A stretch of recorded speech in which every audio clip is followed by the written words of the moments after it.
주간 잘 지내셨죠? 우리의 삶의 자리가 비록 녹록지 않지만 그럼에도 불구하고 이 또한 하나님의 은혜와 사랑이 우리의 삶 가운데 함께한다는 사실을 잊지 않았으면 좋겠습니다.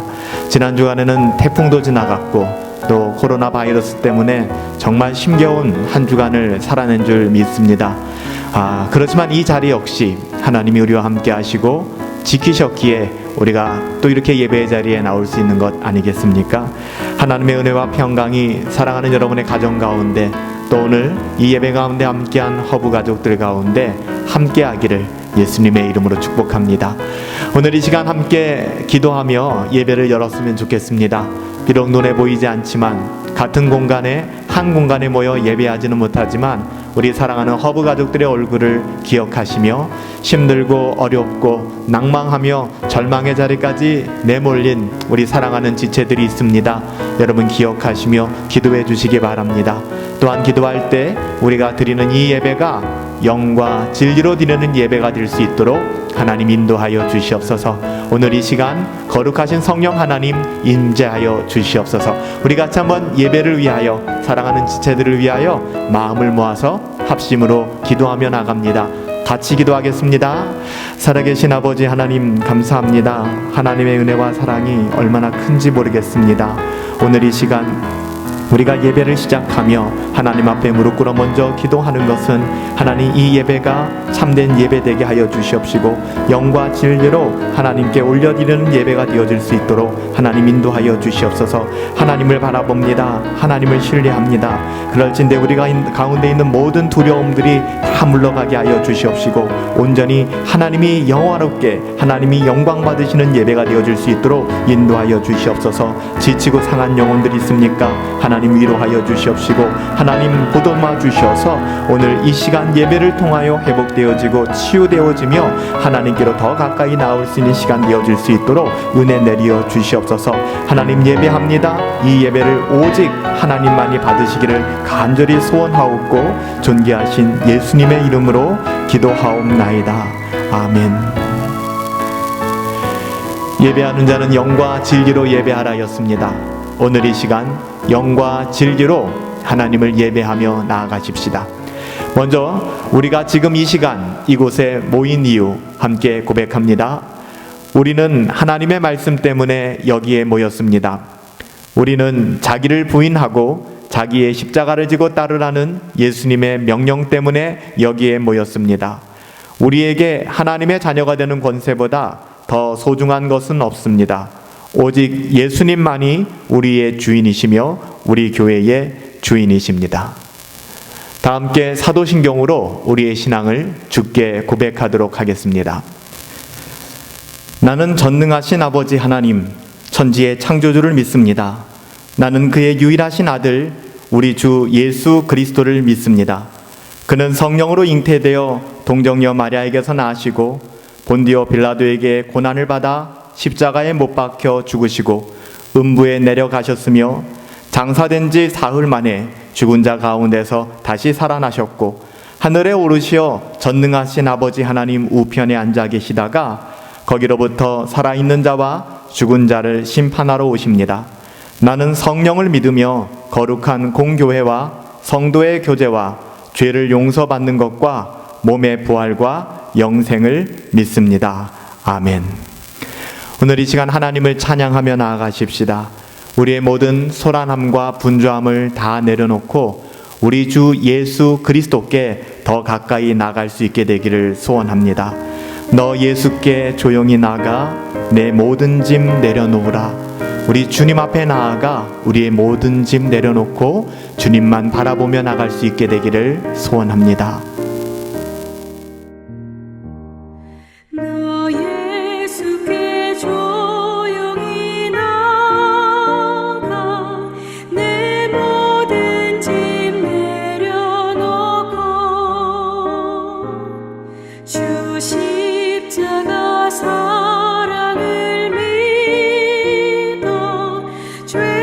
죄사함을 너 받으라.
오직 주님께 더 가까이 나아가며 우리의 마음의 중심이 하나님께로 이끌려 조용한 가운데 주님 만날 수 있는 그런 은혜의 시간이 될 줄 믿습니다. 함께 기도하겠습니다. 살아계신 아버지 하나님, 그렇습니다. 주 예수 그리스도께 우리의 모든 것을 의탁하고 날마다 더 가까이 나가기를 소원합니다. 우리의 모든 죄를 사하여 주시고 상한 우리 마음 또한 고쳐주시는 그 하나님의 은혜를 바라며 오늘 이 시간 하나님 앞에 나왔습니다. 하나님, 세상의 모든 분주함 잠시 뒤로 하고 우리의 영혼이 오직 하나님을 바라며 갈망하며 이 시간 당신 앞에 나왔습니다. 살아계신 아버지 하나님, 돌아보면 은혜입니다. 돌아보면 하나님께서 아니 계신 곳이 없었고 하나님의 은혜가 아닌 것이 없었음을 믿음으로 고백하며 감사합니다. 하나님, 날이 갈수록 요란해지는 세상이지만 우리는 조용히 주님 앞에 나갈 수 있는 영혼 되게 하여 주시옵시고 주님을 향한 그 갈망이 우리 가운데 사그라들지 아니하도록 하나님 은혜를 더하여 주시옵소서. 날마다 죄악 가운데 쓰러지고 넘어지는 우리 자신을 바라보며 너무도 민망하고 아버지 때로는 낙심될 때가 있습니다. 그럼에도 불구하고 우리가 지난주 하나님 말씀 살펴보았던 것처럼 하나님의 은혜가 있어 그 안에 참된 자유를 누리며 나갈 수 있으니 하나님 이 또한 감사를 드립니다. 은혜 안에 자유한다는 그 마음을 가지고 이번 한 주간도 살아냈사오니 주여, 하나님의 말씀이 우리 가운데 흥왕하게 하시고 하나님의 말씀 안에서 살아갈 수 있는 복된 성도들 되어질 수 있도록 은혜 내리어 주시옵소서. 하나님, 지난 태풍에도 우리를 안전히 지켜주셔서 감사합니다. 그럼에도 불구하고 곳곳에서 이재민들이 있고 또 상처받고 상한 영혼들이 있습니다. 주여 위로하여 주시옵시고 주여 회복시켜 주시기를 간절히 소원합니다. 코로나19 바이러스가 하루빨리 종식되게 하여 주셔서 우리가 우리 일상으로 자연스럽게 자유롭게 돌아올 수 있도록 아버지 하나님 은혜를 베풀어 주시기를 간절히 소원합니다. 하나님, 이 나라의 이 민족의 수많은 문제들을 하나님이 알고 계십니다. 이 사회적 갈등들을 주님께서 외면하지 마시고 깊이 개입하여 주시고 역사하여 주시옵소서. 하나님, 모든 것들 가운데 오늘 우리의 마음을 드리며 하나님을 예배합니다. 무엇 얻으러 나온 것 아닙니다. 우리의 마음을 드립니다. 우리의 삶을 드립니다. 우리의 생명을 드립니다. 이 예배를 받아 주시옵시고 이 예배를 통하여 하나님 큰 영광 받아 주시옵소서. 하나님께서 홀로 영광 받으시기를 간절히 소원하옵고 존귀하신 예수님의 이름으로 기도하옵나이다. 아멘. 살아계신 아버지 하나님, 감사합니다. 하나님의 은혜와 사랑이 우리 가운데 마르지 아니하게 하시고 하나님 그 사랑이 우리 가운데 흘러갈 수 있도록 인도하여 주시옵소서. 주님 역사하여 주시옵소서. 할렐루야. 주의 마음 따라 나갈 수 있도록 주님 채워주시옵소서. 오늘은 하이델베르크 교리문답 우리가 함께 나누도록 하겠습니다. 하이델베르크 교리문답, 오늘은 제 36번째 주일입니다. 특별히 3계명에 대하여 언급하고 있는데요. 우리가 3계명을 먼저 살펴본 이후에 99문부터 100문까지를 묻고 답하도록 하겠습니다. 제 3계명은요, 10계명의 3계명입니다. 너는 너의 하나님 여호와의 이름을 망령되이 일컫지 말라. 나 여호와는 나의 이름을 망령되이 일컫는 자를 죄 없다 하지 아니하리라. 그러면 99문과 100문에서 우리가 무엇을 문답해야 할까요? 함께 질문을 듣고 함께 답하는 시간을 갖도록 하겠습니다. 99문입니다. 제3계명에서 우리를 향하신 하나님의 뜻은 무엇입니까? 하나님을 모독하거나 그의 이름을 빌어서 저주, 거짓 맹세 또는 불필요한 맹세를 하지 말며 침묵하는 방관자가 되어서 그러한 무서운 죄악에 간접적으로 동참하지도 말라는 것입니다. 한마디로 제3계명은 하나님의 거룩한 이름을 사용해서 우리의 모든 말과 행위를 통해서 하나님에게 참된 신앙을 고백하고 하나님만을 찬양하여야 한다는 것입니다. 100문입니다. 맹세와 저주로서 하나님의 이름을 모독하는 것이 그것을 방조하거나 금지시키지 않는 자들에게까지 분노하실 만큼 그렇게 무서운 죄입니까? 진실로 그렇습니다. 하나님의 이름을 모독하는 것보다 더 큰 죄가 없으며 그것보다 더 그의 분노를 자아내게 하는 것도 없습니다. 그래서 하나님은 그 죄에 대하여 죽음의 형벌을 내리시는 것입니다. 아멘. 여러분, 제3계명에 담긴 의미를 우리 믿음의 조상들, 믿음의 선배들이 하이델베르크 교리문답 제99문과 100문을 통하여 그 의미가 무엇인가를 우리 자녀들에게, 다음 세대에게 전수해주고 있습니다.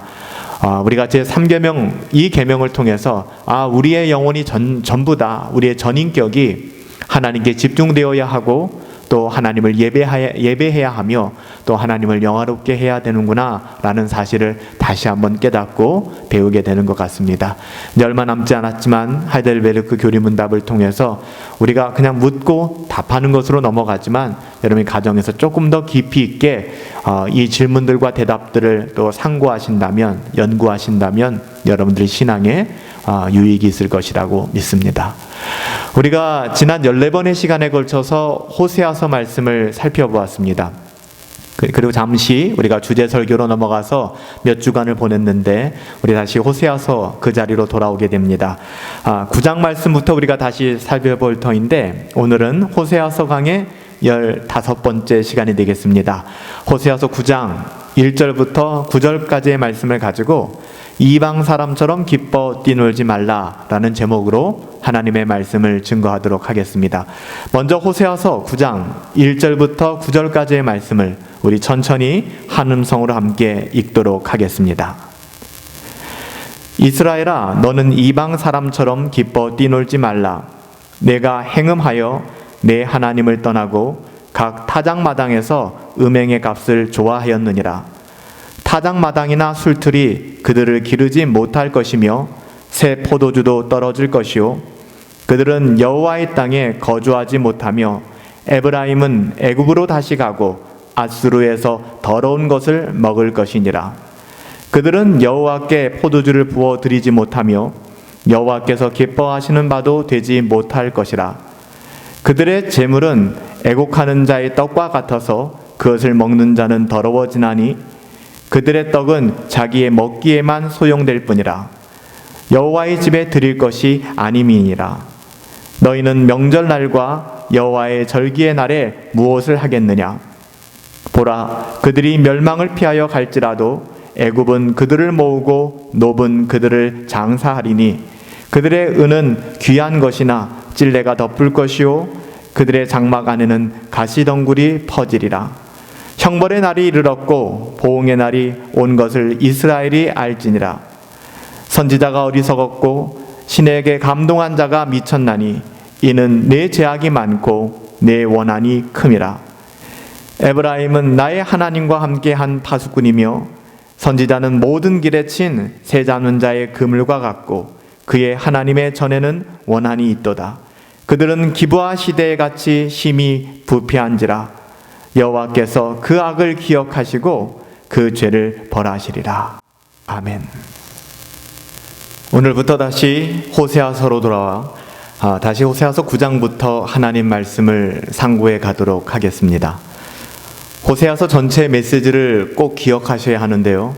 우리 호세아서 전체에 흐르는 메시지는 하나님의 사랑입니다. 하나님의 사랑으로 인하여 우리를 바라보시며 늘 돌아오라 말씀하시는 것이죠. 호세아서 전체의 메시지, 돌아오라, 우리가 여호와께 돌아가자, 이 메시지를 하나님의 사랑에 비추어 우리는 계속해서 생각하셔야만 합니다. 9장 말씀에서도 계속해서 우리를 향하여 돌아오라 이렇게 말씀하고 계십니다. 그래서 이스라엘을 향하여 그들의 죄와 그들의 심판에 대하여 호세아를 통해 선포하고 있는 것이죠. 다시 말하면 호세아를 통하여 이스라엘 백성의 죄를 드러내시고 이스라엘 백성에게 어떻게 보면 하나님의 심판을 선포하시는 이유는 그들을 망하게 하기 위함이 아니라 돌아오라는 것입니다. 하나님께로 돌아오라는 것입니다.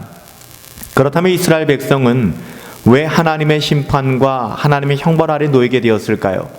한때 하나님의 자녀다라고 했던 그들에게 왜 이런 일이 일어난 것일까요? 그 이유는 오늘 성경 본문에서 이야기하고 있는 것처럼 호세아의 증언을 통해서 증거되고 있는 것처럼 하나님보다 타작마당과 술틀을 더 의지했기 때문입니다. 그들은 하나님보다 앞서 타작마당과 술틀을 더 의지했습니다. 하나님보다 앞선 그 무엇을 우리는 우상이다 라고 얘기합니다. 이들은 우상 숭배자가 되었던 것입니다. 오늘은 특별히 더 구체적으로 이 우상이 무엇인가를 이스라엘 백성에게 폭로해 주는 것입니다. 하나님과 너 사이의 관계의 모든 것이 우상이야 라고 이야기하거나 하나님보다 더 사랑하면 그게 우상이야 라고 이야기할 때 제대로 말귀를 알아듣지 못하니까 뭐가 우상인데? 라고 반문하니까 하나님께서는 이스라엘 백성들에게 호세아 선지자를 통하여 그렇다 너희들의 우상은 너희들의 타작마당이다. 너희들의 우상은 너희들의 술틀이다 라고 구체적으로 지목하여 그 우상을 드러내 주신 것입니다. 이스라엘은 그들의 추수날 타작마당과 그리고 포도주를 만들어내는 그 술틀을 의지했기 때문에 하나님의 심판을 피해갈 수 없었습니다. 그런 이스라엘을 향하여 호세아 선지자는 너희는 이방 사람들같이 살아서는 안 된다. 세상 사람들이 즐거워하는 방식으로 삶을 향유해서는 안 된다. 세상 사람들의 방식처럼 기뻐하고 즐거워하지 말아라. 이렇게 강하게 분명하게 하나님의 말씀을 증언하고 있는 것입니다. 세상 사람들, 여러분 이방인들은 무엇으로 기뻐하고 즐거워합니까? 여러분 그들의 즐거움은 모두 다 이 세상에 한정되어 있고 국한되어져 있는 것입니다. 자기의 만족과 썩어질 이 세상에 무엇인가 성과를 내었을 때 눈에 보이는 그 무엇인가가 내게 성취되었을 때 그들은 기뻐하고 즐거워합니다.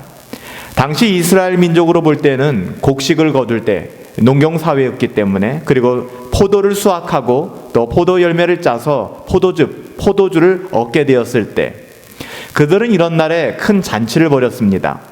곡식과 포도주를 허락하신 하나님은 잊어버린 채 여러분 기쁘고 즐거운 날이죠.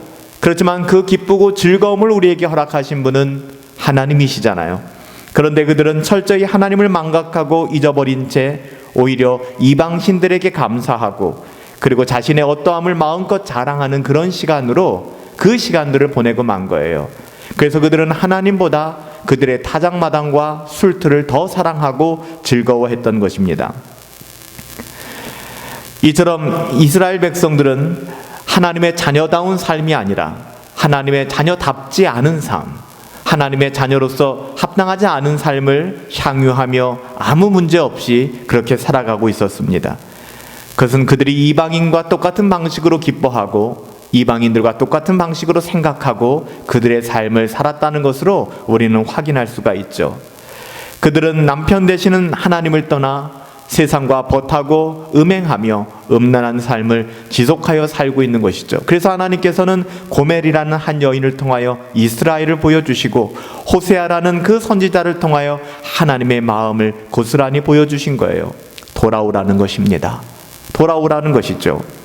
내가 행음하여 내 하나님을 떠나고 각 타작마당에서 음행의 값을 좋아하였느니라. 1절 후반부의 말씀이죠. 여기서 타작마당에서 음행의 값을 좋아했다라는 말은 돈, 다시 말하면 세상에 썩어질 어떠함, 돈이라고 하는 것은 세상 가치를 상징적으로 드러내는 거 아니겠습니까? 이 돈, 세상에 썩어질 어떠함에 매몰당하고 유혹되어서 음행을 부끄러워하지 않는 성경은 그런 사람들을 향하여 과감하게 창기와 같이 되었다라고 얘기합니다. 너희가 하나님의 자녀의 그 존귀함을 잊어버리고 상실하고 이제는 창기와 같이 되었구나. 그렇다면 다시 이스라엘이 하나님을 떠나고 행음한 사실이 구체적으로 뭐였다고요? 그들이 타작마당과 포도주 틀을 의지했다는 거예요. 여러분 우리도 다르지 않아요.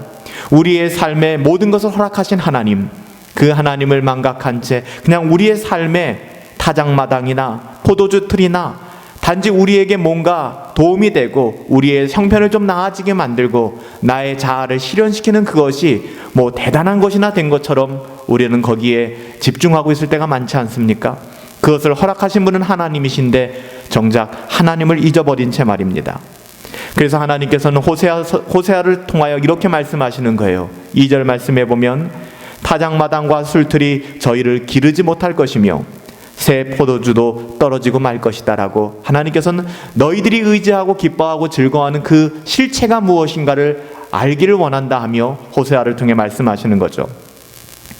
이스라엘이 타작마당과 술틀을 의지한 것은 그들이 이방인들과 똑같은 생각으로, 똑같은 사고방식으로 살았다 하는 것을 우리에게 보여주고 있습니다. 그들을 살리시는 분은 하나님이신데 그들의 인생을 붙잡고 계시고 그들을 구원하시며 그들을 자녀 삼아주신 분은 하나님이신데 그 하나님 다 잊어버리고 고멜과 같이 은혜 받을 자격이 전혀 없는 그 사람을 데리고 오고 불러오시고 또 세워주신 분은 하나님이신데 그것을 잊어버리고 여전히 세상에 취하여 눈에 보이는 타작마당과 포도주 틀을 의지해버렸던 이스라엘 백성. 여러분, 이것은 세상과 전혀 다른 것이 없는 삶의 방식이었습니다. 이것은 그들이 섬기는 바알신을 섬기는 우상숭배와 조금도 다르지 않다라고 하나님께서는 분명하게 말씀하고 계세요. 오늘 하이델베르크 교리문답 제 99문도 이 부분을 이야기하는 거잖아요. 10계명의 제 3계명을 이야기하면서 이스라엘 백성은 그 하나님을 잊어버리고 저버리고 말았습니다. 우리가 이미 지난 시간 호세아서 2장, 꽤 오랜 시간 지났지만 호세아서 2장에서 자세히 살펴보았지만 하나님께서 자신을 떠나 우상숭배 죄악에 빠진 이스라엘 백성에게 이런 형벌을 내리시는 이유가 뭐라고 이야기했어요? 여러분, 이거 오해해서는 안 됩니다. 이스라엘 백성을 회복시켜 주시기 위하여 하나님이 개입하시는 거예요. 이것은 하나님이 궁극적인 마지막 심판이 아니라 하나님이 징계하시는 겁니다. 징계는 돌아오라 하시는 거예요. 하나님께 돌아오기를 원하시는 하나님의 마음을 우리가 지금까지 계속해서 오늘까지 15번이나 그 음성을 듣고 있지 않습니까? 이렇게 창기와 같은 삶에 그들이 궁핍해질 만큼 궁핍해져야, 그리고 사람들에게 비웃음거리가 되고 조롱거리가 되어봐야 내가 돌아갈 것은 내 아버지밖에 없구나, 내 남편밖에 없구나, 내가 내 남편을 떠난 것이 얼마나 어리석은 일인가를 깨닫게 되기 때문에 하나님께서는 때로는 우리를 낮추십니다. 마치 탕자가 아버지와 함께 있을 때는 그 영광스러움과 그 행복함과 그것을 모르다가 아버지를 떠나서 저 이방 나라에 가서 결국에는 허랑방탕하게 돈만 믿고 떠났는데 그 돈이 자신을 배신했잖아요. 나중에는 돼지가 먹는 주업 열매를 먹으면서 그 지경이 되어봐야 내가 아버지께로 돌아가야겠구나, 이것을 깨닫게 되는 거 아니겠습니까? 그래서 가끔은 하나님께서는 우리를 그리로 밀어 넣으시는 겁니다. 우리를 미워해서가 아니라 우리를 사랑하시기 때문에. 하나님께서는 알기를 원하세요. 얘들아, 타작마당이, 포도주 술틀이 너희를 기르지 못할 거야. 너희에게 궁극적인 행복을 주지 못해. 새 포도주도 언젠가는 마르고 말 것이야. 그것이 너희의 생수가 될 수 없어 라고 말씀하는 겁니다. 즉, 새 포도주가 그들에게 영원한 소망이 될 수 없다는 거예요. 그들의 궁극적인 기쁨이 될 수 없다는 거예요. 그럴 줄 알았지만, 정말 그럴 것이라고 생각했지만 절대로 그것이 우리에게 궁극적인 만족과 행복을 줄 수 없다라고 하나님의 자녀들에게 하나님께서는 지금도 우리에게 분명하게 말씀하고 계세요. 곧 그 새 포도주가 많은 기대를 했던 그들을 실망시키게 될 거예요. 우리도 마찬가지 아닐까요? 우리가 바라고 또 우리가 기대했던 여러분, 그것을 얻으면 지금 여러분들이 목표하는 것은 무엇입니까? 여러분 바라는 건 무엇입니까? 여러분 기대하는 건 뭐예요? 그게 이루어지면, 그게 내게 주어지면 내 인생은 시온의 대로가 열릴 것이라고 생각합니까? 여러분, 그렇지 않다는 거예요. 여러분, 가져보셔야 알겠습니까? 그것을 꼭 가져보셔야, 그제서야 이것이 의미 없구나, 여러분 그렇게 되시겠습니까? 하나님께서는 분명 우리에게 말씀하고 계세요. 영원하지 않은 것을 위하여 너희의 생명을 다하지 말아라. 그것은 아무것도 없다. 해 아래서 바람을 잡는 것 같이 허무한 것이다 라고 말씀하는 것입니다. 타작마당이나 포도주 틀이 너희를 살리지 못할 것이다. 너희의 구원의 척도가 되지 못할 것이다 라고 얘기하는 거예요. 너희의 영원한 소망이 되지 못할 것이고, 영원한 소망이 되지 못한다는 것은 세상에 썩어질 어떠함에 불과하다는 것입니다. 새 포도주가 우리의 기대를 배신하게 될 것이고, 결국 그 탕자가 돈만 있으면 행복할 것이라 생각하여 아버지 가슴에 대못을 받고 유산을 미리 어떻게 보면 당겨서 받아가지고 이방 나라로 떠나잖아요. 그 돈만 있으면 행복할 것이라고 생각했잖아요. 그렇지만 결국 돈이 그를 비참하게 만들고, 결국 그는 아버지의 그 마음을 깨닫고 아주 남루한 모습으로, 비참해진 모습으로 자기 자신의 정체를 깨닫고 아버지께로 돌아가지 않습니까? 사랑하는 여러분들, 호세아 선지자는 이스라엘이 기대하며 바라는 것들에 대하여 계속해서 책망하고 있는 것입니다. 그리로 가지 마세요. 그거 아닙니다. 그것을 택해서는 안 됩니다라고 계속해서 이야기하고 있는 것이죠. 이스라엘은 풍부한 물질을 통해서 스스로 기뻐하기 위하여 자기의 만족과 유익을 따라 거짓 우상 숭배자로서 그렇게 살아가기 시작했습니다. 하나님의 자녀다운 그 삶의 모습은 전혀 볼 수가 없었죠.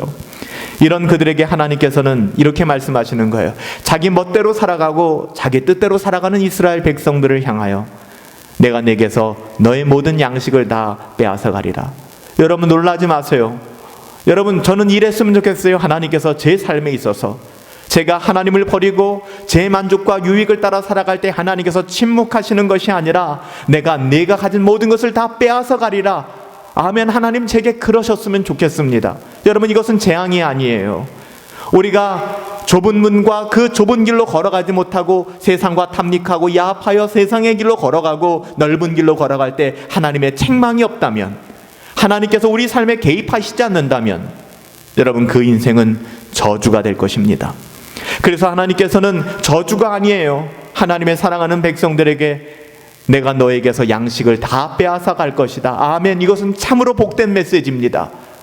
우리가 하나님을 섬기지 아니하고 하나님이 기뻐하시는 길로 걸어가지 않을 때 우리에게 타작마당과 그리고 포도주 틀이 전부인 줄만 알고 걸어가고 있을 때 하나님께서는 타작마당과 포도주 틀을 우리에게서 제거해 내신다는 겁니다.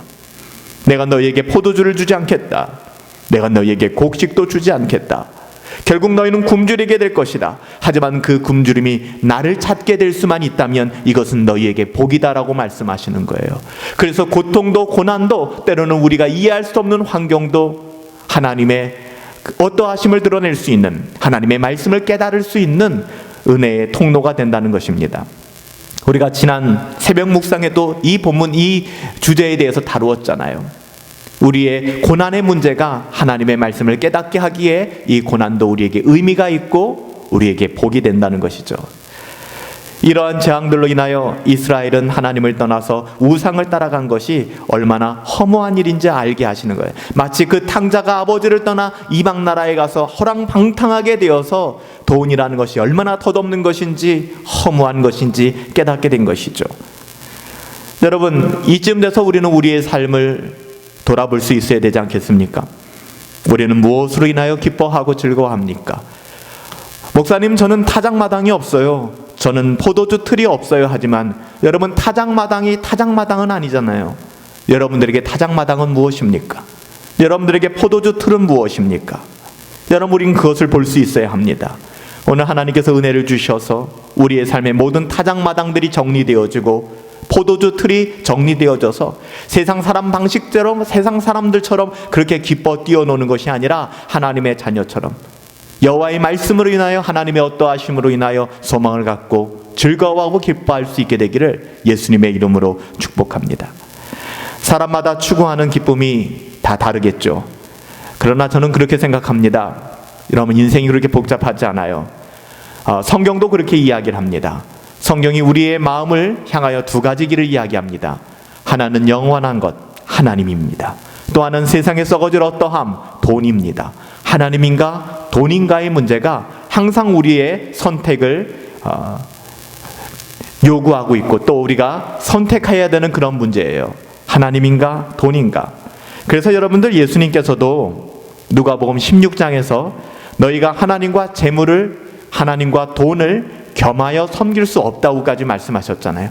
하나님 50%, 돈 50%, 하나님 예배당에서 신앙생활 50%, 내가 세상 나가서 세상의 방식대로 50%, 이거는 불가능한 거예요. 제임스 패커라는 신학자가 이야기했던 것처럼 복음이라고 하는 것은 절반의 복음은 완전한 비진리가 되는 것입니다. 온전함이에요. 하나님은 반심을 요구하는 것이 아니라 전심을 요구하십니다. 하나님은 사울을 원하시는 것이 아니라 다윗을 원하시는 거예요. 하나님인가 돈인가에 대한 이 문제, 하나님인가 세상인가에 대한 이 문제에 대해서 너희가 하나님과 재물을, 하나님과 돈을 겸하여 섬길 수는 없을 것이다 라고 말씀하셨습니다. 그렇습니다. 두 주인을 섬긴다라는 것은 종으로서 불가능한 거예요. 어떻게 종이 두 주인을 섬길 수 있겠습니까? 한 주인에게 속해 있는 것이 종입니다. 이런 인간의 모습이 바로 구약에서 하나님을 섬긴다고 했던 이스라엘 백성들에게서도 오늘 역사를 보면 고스란히 드러나고 있는 것이죠. 그들은 하나님과 재물을 겸하여 섬기기보다는 겸하여 섬기면서 섬긴다고 얘기하지만 하나님을 섬긴 것이 아니라 재물을 섬겼죠. 타작마당을 섬겼습니다. 그들은 포도주 틀을 섬겼습니다. 그것이 그들의 기쁨이 된 거예요. 그것이 섬긴다는 의미입니다. 여러분, 누가복음 12장을 보면 어리석은 부자가 나옵니다. 여러분, 이 내용 우리가 잘 알고 있잖아요. 굉장한 부자였습니다. 갑부였습니다. 재벌이었습니다. 그가 많은 것을 수확하고 그의 창고가 넘쳐났습니다. 야, 내가 이제 창고를 더 늘려야 되는가? 야, 내가 이것을 어떻게 먹고 살 것인가? 어떻게 사용할 것인가? 이제는 편하게 내 인생 살아야지. 여러분, 이러한 생각을 하나님께서는, 우리 주님께서는 이방의 생각이다, 세상적인 생각이다, 세속적인 생각이다 라고 말씀하셨습니다.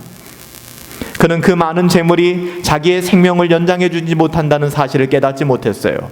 마치 탕자처럼 내가 지금 이 모은 이 재산이 나를 행복하게 만든다고 생각했고, 지금 잠깐은 그 행복을 누리며 살지 모르겠지만 이것이 영원할 것이라고 생각했을 것입니다. 근데 주님께서는 느닷없이 찾아오셔서 그렇게 자기의 어떠함으로 충만하고 포도주 틀과 그리고 어떻게 보면 타작마당을 좋아하는 그 어리석은 부자에게 이렇게 말씀하십니다. 오늘 밤에 내 영혼을 도로 찾아갈 것이다. 그러면 그 재물, 네가 그렇게 자랑하는 너의 타작마당과 너의 포도주 틀은 누구 것이 되겠는가? 유품이 되는 거예요. 유품. 여러분들, 하루아침에 그 사람이 사랑하던 그 모든 것들이 유품으로 남는 것입니다. 이런 이방인의 사고방식에서 구원하신 것, 하나님께서는 우리를 그런 세상의 방식에서 구원하여 주신 거잖아요. 이제는 우리는 그곳에서 출애굽했기에 그 세상의 가치에 매몰당하지 않잖아요. 그것을 추구하며 살아가는 것이 아니잖아요. 그래서 우리는 그러한 것에 목숨을 의지하며 살아가는 것이 아니라 오직 하나님만을 의지하며 살아가야 된다. 그래서 하나님의 자녀들이여 돌아오라, 하나님의 자녀들이여 돌아오라, 이렇게 수많은 선지자들을 통하여 하나님께서는 대언하시고 말씀하여 주신 것입니다.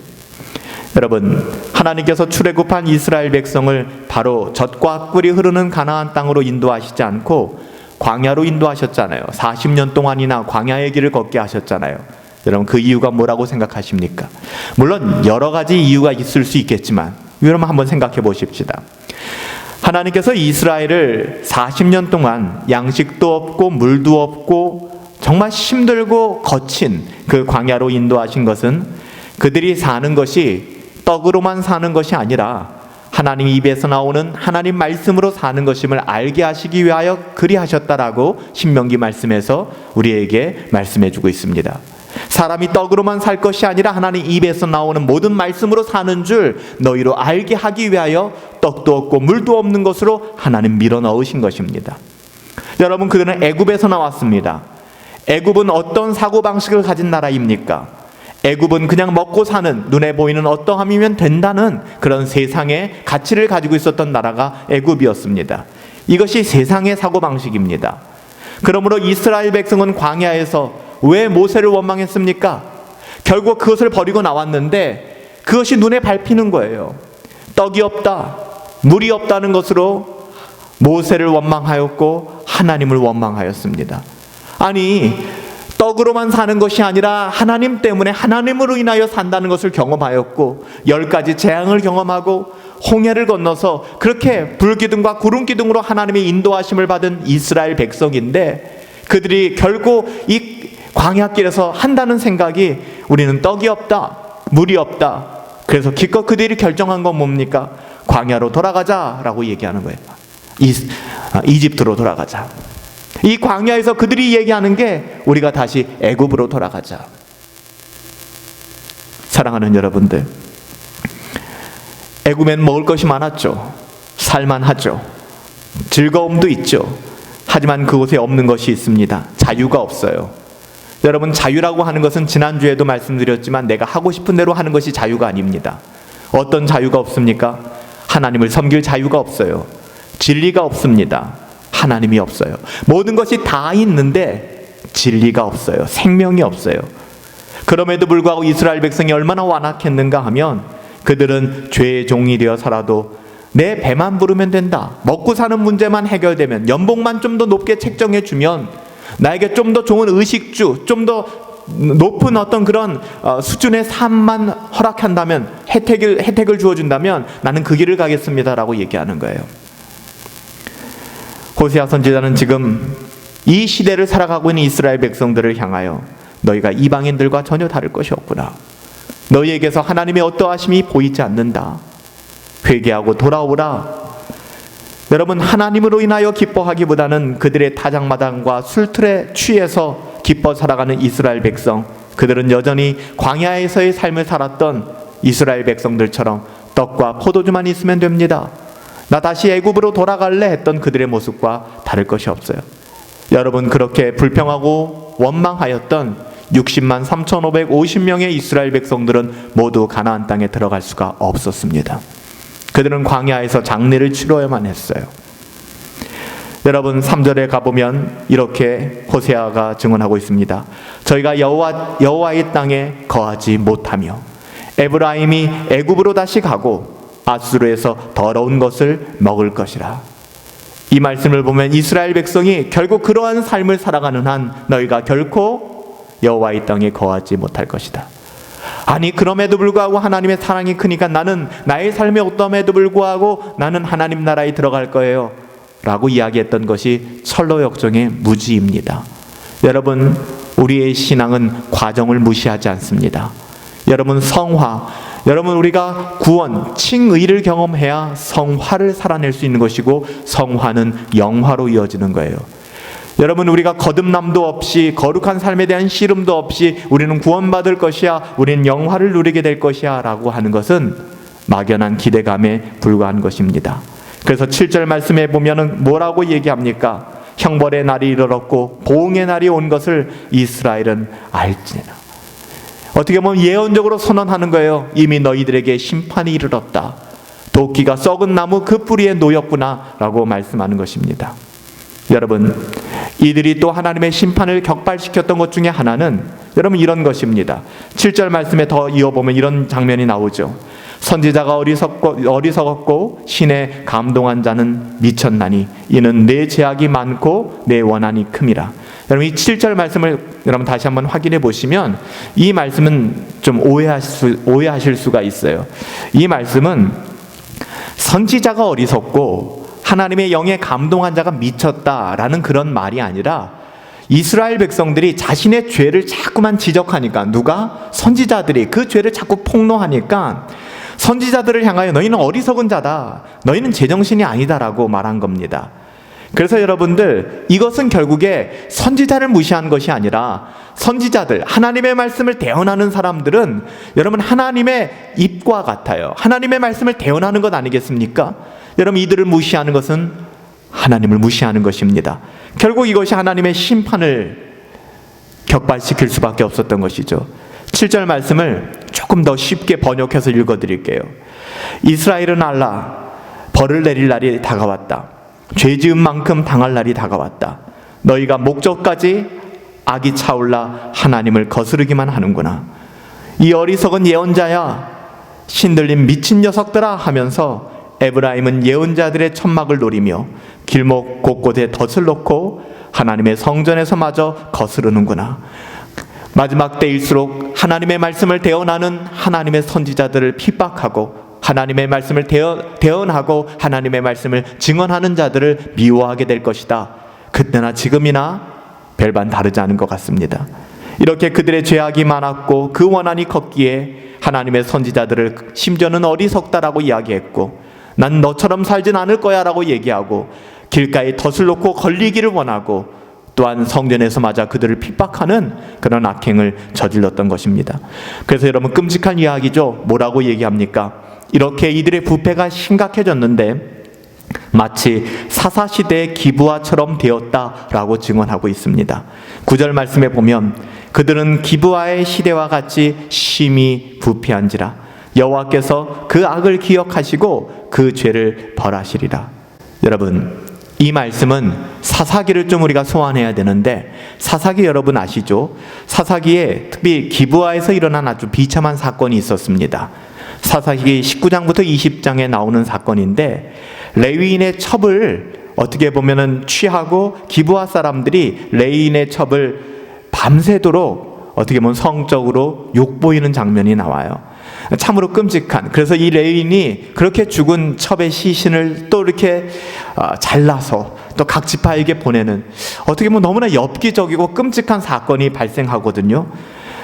이 사사시대에 어둡고 정말 짐작 그 깊이가 어디까지 가는가, 어디까지 떨어져야지 이들의 타락이 어디까지 떨어질 것인가를 가늠할 수 없을 만큼 그들의 타락은 캄캄한 암흑처럼 깊어 있었던 시기, 그 사사시대, 바로 그들의 죄와 다른 것이 아니다, 똑같다라고 호세아 선지자는 이야기하고 있는 것입니다.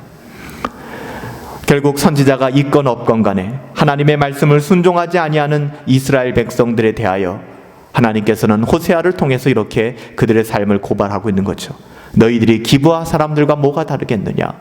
우리는 기브아 사람들과는 달라요 라고 이야기하지만 뭐가 다르겠는가? 너희들이 하는 짓은 똑같다 라고 이야기하는 것이죠. 이스라엘 백성이 이런 이방인 세상의 사고방식으로 살고 있었기 때문에 애굽과 아수르로 추방당하게 될 것이다 라고 예언하게 됩니다. 또는 애굽만이 살 길이라고 생각해서 자기가 자원하여 그곳으로 떠난 사람들도 있다 라고 이야기합니다. 여러분 잘 생각하세요. 애굽은 어디입니까? 여러분 세상은 어디입니까? 애굽은 세상의 가치로 상징되는 곳이 애굽이잖아요. 여러분 애굽은 어떤 곳이에요? 이스라엘이 목숨 걸고 탈출한 곳이 애굽입니다.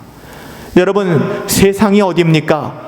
우리가 우리의 목숨을 걸고 모든 핍박을 견뎌내며 우리가 마음을 견고하게 하여 빠져나온 것이 여러분 그곳 아닙니까? 장망성, 장차 망할 그 성을 우리는 순례자처럼 크리스찬처럼 우리가 우리의 죄짐을 짊어지고 그렇게 밥이 빠져나온 곳 아니겠습니까? 그런데 그곳으로 다시 돌아간다는 거예요. 여러분 그곳으로 다시 간다는 것입니다. 마치 성경이 증언하는 것처럼 개가 토한 것을 다시 먹는 것과 같고 돼지가 씻고 난 후에 다시 오물에 뒹구는 것과 같은 것입니다. 여러분 애굽은 우리가 돌아갈 곳이 아닙니다. 애굽은 우리가 빠져나온 곳이에요. 애굽은 우리의 지향점이 아닙니다. 우리는 애굽을 등지고 나온 사람들이에요. 하나님은 안중에도 없고 오직 자기의 어떠함과 자기의 생각으로만 살아가는 그 세상은 우리가 따라갈 곳이 아닙니다. 여러분 포도주 틀과 타작마당은 우리의 기쁨이 되지 못해요. 궁극적으로 포도주와 그리고 곡식을 허락하신 하나님, 그 하나님을 바라볼 때 그 곡식과 포도주보다 그 선물을 준 그 사람 하나님을 우리는 바라볼 수 있어야 되는 거예요. 이것이 신자의 믿음인 것입니다. 그래서 우리의 믿음 날마다 점검해 보아야 하는 것이죠. 우리는 믿음으로 오늘날 이 땅을 살아가고 있는가? 날마다 확인하고 날마다 점검하고 또 날마다 우리가 되돌아보아야 하는 거예요. 우리는 과연 어떤 생각을 가지고 살아가고 있는가? 오늘 이 말씀을 통해서 우리는 어떤 방식으로 기뻐하고 있고 무엇으로 즐거워하고 있는가 돌아볼 수 있는 은혜가 있게 되길 원합니다. 우리는 이방인들과 혹시 똑같은 방식으로 기뻐하고 그 즐거움을 탐닉하며 그것을 추구하며 살아가고 있진 않은가? 아니면 여전히 우리는 좁은 길이지만 우리 주님 바라보며 믿음의 삶, 우리가 타작마당이나 포도주를 넘어서 우리 하나님, 그 홀로 하나님을 바라보며 하나님의 어떠하심으로 즐거워하고 기뻐하고 있는가? 하늘에 소망을 두고 있는가? 여러분 어떠세요? 우리는 어떤 사람들입니까? 우리의 정체는 무엇입니까? 하나님의 약속을 믿고 살아가고 있는 사람들입니까? 아니면 여전히 타작마당과 술틀을 의지하여 그 즐거움을 탐닉하며 그렇게 살아가고 있는 사람들입니까? 하나님을 신뢰하며 믿음으로 살아가고 있습니까? 아니면 이 세상의 썩어질 어떠함에 매몰당하여 그 썩어질 쾌락이 영원한 줄만 알고 그렇게 그것에 중독되어 비참한 삼손처럼 그렇게 살아가고 있지는 않습니까? 시편 4편 7절부터 8절 말씀에 보면 주께서 내 마음에 두신 기쁨은 저희 곡식과 새 포도주의 풍성할 때보다 더하니이다. 내가 평안히 눕고 자기도 하리니 나를 안전히 거하게 하시는 이는 오직 여호와시니이다라고 했습니다. 세상 사람들은 눈에 보이는 곡식과 새 포도주의 풍성함으로 기뻐할지라도 하나님의 자녀들은 하나님으로 인하여 기뻐한다는 거예요. 주께서 내 마음에 기쁨을 주셨는데 이 기쁨은 저희들의 그 곡식 풍성한 타작마당과 그리고 포도주의 그 틀보다 더하다라고 얘기합니다. 여러분 정말 그렇습니까? 하나님의 자녀로서 하나님이 있어 행복하십니까? 하나님을 소망하십니까? 오늘 이 시간 성령 하나님께서 우리에게 은혜를 주셔서 우리도 이스라엘과 똑같은 언약 자손임을 깨닫고 하나님의 자녀로서 이 땅에 썩어질 그 모든 우상으로부터 우리의 삶을 돌이켜 하나님께로 돌아와 하나님만을 의지하여 오직 우리 주 예수 그리스도만으로 기뻐하고 살아갈 수 있게 되기를 예수님의 이름으로 축복합니다. 세상의 방식으로 기뻐하지 마시고 하나님의 자녀답게 하나님의 자녀로서의 그 즐거움을 누리며 살 수 있는 저와 여러분들이 되시기를 예수님의 이름으로 축복합니다. 우리 함께 기도하며 나아가십시다. 살아계신 아버지 하나님, 그렇습니다. 우리가 오늘 이 시간에 오늘 말씀을 통하여 하나님의 뜻을 듣습니다. 우리는 과연 세상의 사람들처럼 살아갑니까? 아니면 하나님의 자녀답게 살아갑니까? 여러분 어떠세요? 조금만 더 솔직하게 여러분 자신을 좀 바라보시고 또 하나님의 은혜를 붙들고 오늘 기도할 수 있었으면 좋겠습니다. 하나님, 우리는 타작마당과 여전히 그 술틀에 우리의 눈이 가고 우리의 마음이 갑니다. 하나님, 우리를 긍휼히 여겨 주시옵소서. 하나님, 오늘 다시 한번 호세아서를 들으며 이 말씀을 들으며 우리에게 주신 말씀이라 듣고 하나님께로 돌아가길 원합니다. 하나님의 은혜를 주셔서 하나님께로 돌아갈 수 있도록 인도하여 주시옵소서. 우리 같이 한번 마음 모두어서 우리 들은 말씀을 가지고 하나님께 기도하며 나가십시다. 기도하겠습니다. 살아계신 아버지 하나님, 감사합니다. 하나님의 은혜를 바라봅니다. 주여 아버지 하나님, 우리를 긍휼히 여겨 주시옵시고 아버지 하나님 은혜 가운데 나갈 수 있도록 아버지 하나님 역사하여 주시고 인도하여 주시기를 간절히 소원합니다. 우리 가운데 부어주시는 아버지 하나님의 마음이 어떠한 것인지 알게 되기를 원합니다.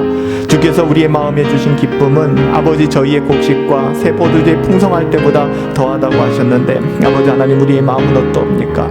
아버지 하나님, 저가 평안히 눕고 자기도 하리니 저를 안전하게 우리를 안전하게 거하게 하시는 분은 오직 여호와 한 분밖에 아니 계시다라는 그 믿음의 고백이 우리의 고백이 되기를 간절히 소원합니다.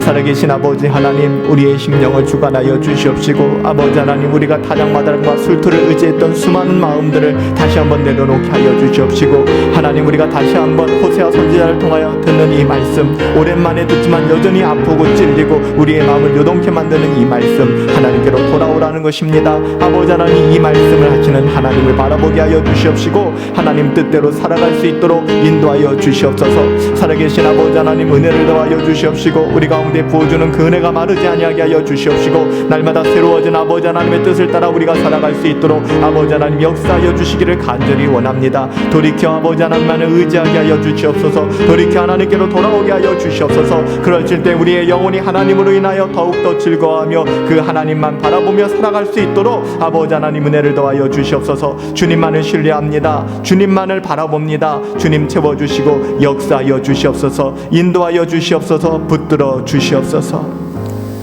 살아계신 아버지 하나님, 감사합니다. 우리의 영혼을 바라봅니다. 오늘 이 시간 우리가 무엇으로 즐거워했고 무엇 때문에 기뻐했는지 다시 한번 우리의 영혼을 돌아보고 우리의 영혼 가운데 하나님의 음성을 들으며 나갈 수 있게 되기를 간절히 소원합니다. 세상에 썩어질 어떠함이 전부인 줄 알고 거기에 기대하며 살았기에 그것이 우리 가운데 떠나갈 때 우리는 허무했고 우리는 마음이 답답했습니다. 하나님으로 채워져야 되는 가슴들이 세상에 어떠함에 중독되었고 매몰당했음을 하나님 회개하며 기도합니다. 살아계신 아버지 하나님, 세상이 흉흉하고 세상이 참 어려운 시기 있지만 더욱더 하나님을 사랑하는 자들 되게 하여 주시옵소서. 우리 구주 예수를 더욱 사랑하기에 주님 사랑하는 그 마음으로 주님 한 분만을 갈망하며 살아갈 수 있는 우리 복된 성도들 되어질 수 있도록 은혜 내려 주시옵소서. 주님이 함께하여 주시기를 간절히 소원하옵고 존귀하신 예수님의 이름으로 기도하옵나이다. 아멘. 우리 이 시간 하나님 앞에 우리의 마음을 모아서 연보하는 시간을 갖도록 하겠습니다. 내 구주 예수를 더욱 사랑합니다. 엎드려 비는 말, 내가 주님 더욱 사랑합니다. 우리 이 찬양하시면서 준비하신 연보 하나님께 올려드리도록 하겠습니다. 하나님 앞에 우리의 정성을 다하여 오늘 이 시간 헌상하는 시간 같습니다. 함께 헌상하겠습니다.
함께 기도하겠습니다.